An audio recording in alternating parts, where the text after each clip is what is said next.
Where does the nerve to look down on others come from? Is it from the belief that one is the best, making others feel inferior? But isn't a person who can calmly reevaluate themselves to see if they're truly the best, the real strong one? My name is Alex. At first glance, it sounds like a boy's name, and I'm a bit dissatisfied with it as a girl's name. When I asked Mom, she said it's from a person she respects, and that person happens to be a woman. Knowing the reason, I accepted it, but I still wished for a more feminine name. So until high school, I deliberately wrote it in a cute handwriting. I was born a fraternal twin, and being the first to cry, I'm the older sister, followed by my brother.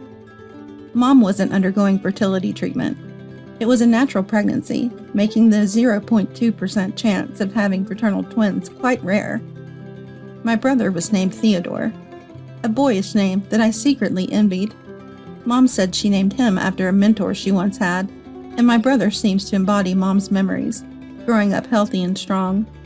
I secretly wondered if I was becoming the child Mom hoped for.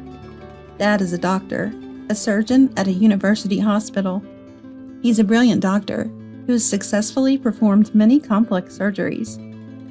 My brother admires Dad and has decided since he was little to follow in his footsteps. He excels in STEM, honing his skills at school, sparing no effort for his future medical studies. Mom is also a STEM person, and my brother seems to have inherited both their talents fully. I'm good at STEM too, not as much as my brother, but still better than most. Yet I also have a knack for the arts, not specializing solely in STEM. So in tests, even if I can't beat my brother in STEM subjects, I make up for it in the arts. And my brother, he's very skillful with his hands. In our elementary school home economics class, he effortlessly threaded a needle and did a perfect backstitch, earning praise from the teacher, who said he could make a sturdy bag. In high school, Dad told him about a suture practice kit, and he started practicing stitching. I thought it was too early for such practice, but he was so eager to become a skilled surgeon that I couldn't help but be overwhelmed by his brilliance. At that time, I was deepening my interest in medicine, fascinated by its crucial role in preventing and curing diseases. Leading, not just supporting medical care, I saw its vast potential. Pharmacology requires not just STEM skills, but also the ability to build logical arguments, which suited me well since I excelled in both STEM and arts. Awakened to this interest, I started buying books about drugs, learning the basics, and various types. I was in the 9th grade then, filled with joy at having found my passion, just like my brother. When we were in the 11th grade, Dad fell ill and was hospitalized. He joked, "A doctor who can't even manage his own health." But Mom said he had been off for a while. Neither my brother nor I were overly worried about Dad's condition. We just hoped this busy man would finally get some rest. However, as his hospital stay extended well beyond the initial period, our anxiety grew. One evening, when Mom returned from the hospital, we confronted her with our fears and heard something we never expected. Dad had only a few months left. His blood circulation was failing, affecting oxygen supply and waste removal, hindering life support. The cause was unknown, with no effective treatment, and he was weakening daily. Dad had told us not to visit his room much, but Mom revealed he didn't want us to see him weaken, which brought tears to my eyes. I understood Dad's feelings, but one day, my brother and I secretly visited him. We found Dad frail, surrounded by medical equipment and tubes. He was asleep, with only the quiet hum of machines. The sight shocked us, but more than anything, we felt helpless and sorrowful. 2 months later, on a hot day marking the start of summer, Dad passed away. Mom, my brother, and I embraced as we faced that moment. It happened as the heart rate monitor showed a flat line, and the doctor confirmed Dad's passing by checking his pupils. The emotions of that time were indescribable, the doctor's words echoing in my head. With Dad gone, life for Mom and us began as a trio. I wanted to support Mom, who bravely faced our new reality. Dad had expressed his wish to donate his body for research to uncover the cause of his illness and find a cure. It was his strong will to help others suffering from diseases. To honor Dad's legacy, my brother vowed to become a doctor, and I reaffirmed my commitment to pharmacology. We studied more seriously than ever for our exams. Time passed, and my brother got into the medical school of the university hospital where Dad worked, while I was accepted into the state university's pharmacy program. Our paths to continue Dad's legacy were now set before us. Filled with enthusiasm, I entered the university and went to the orientation. Learning about credit systems and required courses only boosted my excitement. After the orientation, as I was about to explore the campus, someone approached me. "Hello, your name is?" Peering at the document I held, she continued, "Oh, it sounds like a boy's name. Weird name." "What?" I was taken aback by her abruptness. "That's rude, don't you think? To call it weird? It's a precious name, given to me by my mom. It's not strange at all." "Sorry, but isn't it odd for a girl? My name is Juliet, you know. Pretty, isn't it?" Though her rudeness shocked me, I felt hurt because I'd always been self-conscious about my name since childhood. "That's nice for you. Excuse me." I quickly realized I didn't want to interact with her, and tried to leave. But Juliet blocked my way, saying, "Well, if you got into this university, you must be somewhat intelligent, even if not as much as me. What does your dad do?" "My dad owns a drugstore chain. He's the CEO." Dad was a doctor, but he passed away. "What? You don't have a dad? You must be struggling then. It seems reckless for someone like you to attend a university, even a state one, without understanding your place." I have no need to explain my situation to her, I thought, barely holding back my words. "That's none of your business. I'm here on a scholarship, so there's no problem." "A scholarship? So you are struggling financially? Oh, and now that you mention it, your clothes do seem to scream poverty. Mine are from an exclusive high-end brand." I had decided to be as independent as possible, so I applied for a scholarship and was selected. The selection process was challenging, but I cleared it with flying colors. The scholarship would waive repayment if I maintained excellent grades, which further motivated me to study hard. Just like me, my brother also earned a scholarship after clearing the selection process and is studying at the medical school. The clothes I'm wearing aren't high-end brands, but they're new for my university entrance, and they don't reflect poverty at all. Juliet, after saying what she wanted and laughing, left with a triumphant air, judging and looking down on others, boasting about herself, and then leaving. I had never encountered someone like her, and it was a bit of a shock. Exhausted by the encounter with Juliet, I continued exploring the campus and came across club recruitment activities. I became interested in Pharmacology Research Club, and as I learned more, my interest grew, leading me to join. Blessed with great seniors and peers, my university life began to shine even brighter.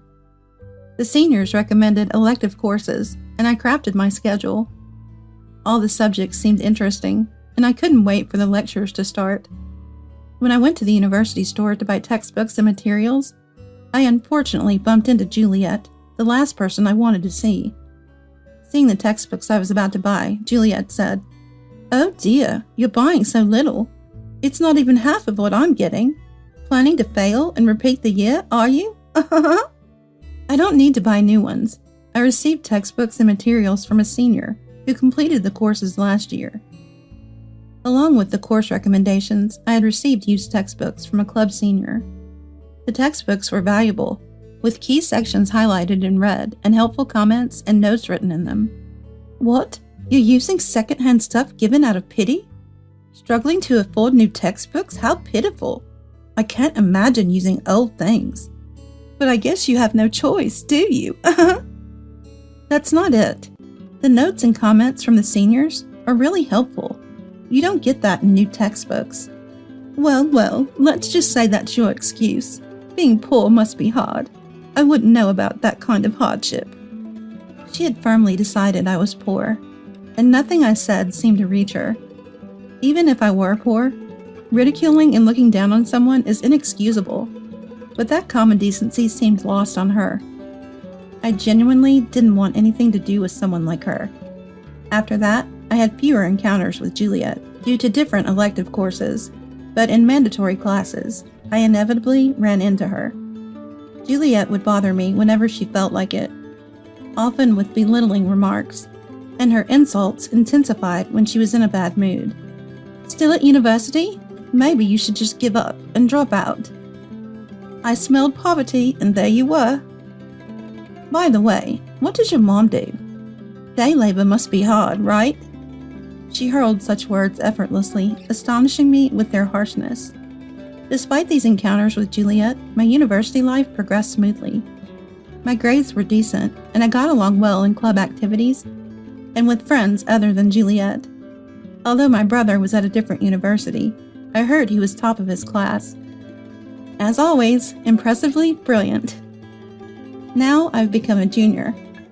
At this university, joining a seminar from junior year is mandatory, designed for deeper engagement with our fields of study. I chose a seminar focused on exploring the direction and future of pharmacology, led by a leading professor in the field. It was popular, requiring a selection test, which I passed successfully. On the first day of the seminar, I faced an unexpected challenge. You're in this seminar too? Ugh! The presence of a poor person will lower its standards. I joined, thinking it would enhance my reputation. To my dismay, Juliet was in the same seminar. I sighed and looked heavenward. During self-introductions, Juliet bragged without regard for the setting, causing dismay and disappointment among the others, though she seemed oblivious to it. I genuinely worried that her presence might lower the seminar's standards. Later, at a welcome party, Juliet caused a scene again. While talking to a senior about my family and expressing concern about my busy and tired mom, Juliet interrupted. A day laborer's hard life. That's hilarious. Maybe you should work instead of being here to ease your life a bit. She had been drinking, making her rudeness worse, and barged into my conversation with the senior. The senior, being sensible and normal, reprimanded her. What an impolite thing to say. Enough is enough. But a drunken Juliet blamed me for being scolded by the senior, ranting and attempting to throw her beer on me. Fortunately, another senior stopped Juliet from throwing beer at me, but she continued to rant and cause a commotion. The professor was absent due to a conference, so the incident didn't escalate further, but it did result in Juliet becoming an outcast in the seminar. Believing I was the reason for her isolation, Julie continued to harass me. She restrained herself in public, but turned hostile when we were alone. Her reduced attendance in the seminar was a relief for me, but surprisingly, she never quit. She revealed her reasoning in one of her taunts. The seminars become dull because of you, but I'll stay enrolled to graduate and land a good job. It'd be better without you around. You're a nuisance. I wanted to retort. I'd say the same to you, but held back, realizing she was just clinging to the seminar for its benefits. She didn't seem much interested in studying, often out partying instead. Time passed, and I graduated successfully. Juliet, surprisingly, also graduated despite her frequent outings. She wasn't dumb. If she had focused more on her studies, she would have done even better. But she did pass the pharmacy national examination, which was impressive. She secured a job as a pharmacist. Meanwhile, my brother Theodore passed the medical licensing exam and became an intern at the university hospital where Dad had worked. Proudly, he followed through on his dream, becoming an intern in the clinical training program for doctors, rotating through various departments before choosing his specialty. Theodore still has many challenges ahead, but he says the work is rewarding. He hopes to become a surgeon just like Dad. Nearly 2 years after graduation, I received an invitation for a seminar reunion. Eager to see old friends, but apprehensive about meeting Juliet, I weighed the pros and cons and decided to attend. While enjoying catching up with familiar faces, Juliet appeared. Still looking poor, I see, she said, her usual insolence unchanged. She inquired about my current situation. By the way, where did you end up working? I know you passed the exam, all high and mighty. I chose not to seek employment. Explaining myself to Juliet seemed tedious, but before I could start, she cut me off with a loud exclamation. "What? You're not working? Unemployed even after nearly 2 years since graduation? That's really bad for someone as poor as you." Like she had initially assumed I was poor, now she had convinced herself I was unemployed. Knowing how fixed her misconceptions were, I felt no urge to correct her. "I'm working at the pharmacy department of a major hospital, attending lots of patients. I'm an ace pharmacist there." There she goes, bragging again, without anyone asking. "And I'm getting married to a brilliant young surgeon at the hospital. He proposed, insisting he wanted only me." Juliet's boastful tales continued endlessly. Though the content was trivial, I felt uneasy when I realized the hospital she mentioned was where my brother worked. "You may never marry being poor, but envy me," she said. My bad premonition turned real less than a week after the reunion. Unbeknownst to me, my brother Theodore had a girlfriend, and they were considering marriage. Mom knew, but I hadn't had much chance to talk to her or Theodore due to my busy schedule. And to my utter shock, Theodore's girlfriend was Juliet. The thought of her becoming my sister-in-law, even just by marriage, was horrifying. Could Theodore truly be happy with her? I wanted to reveal Juliet's true nature, but if Theodore was happy, I didn't want to interfere like a tattletale. A family meeting was set for Theodore to formally introduce Juliet. She didn't want to visit Theodore's home, so we met at a hotel restaurant. As soon as we sat down, Juliet glared at me. "I can't believe Theodore's sister is you. Oh, I remember Theodore mentioning he attended university on a scholarship. That figures." What does she mean by that figures? Is she implying we're poor? I could predict Juliet's thought process all too well. But Theodore is an ace surgeon. He's different from you all. Plus, we're building our new house soon. Typical of a wealthy doctor, right? Theodore planned to build a new house for their married life, so the wedding was set to happen after its completion. I asked Juliet why she refused to come to Theodore's family home. "Well, it's just a modest house, and as a president's daughter, it's not a place for me to step into. I can be blunt with you, but I'd be more restrained with Theodore's mom." In essence, she didn't want to visit our poor home. Her mindset was predictably shallow. Half a year later, Theodore's new house was completed, and he moved in.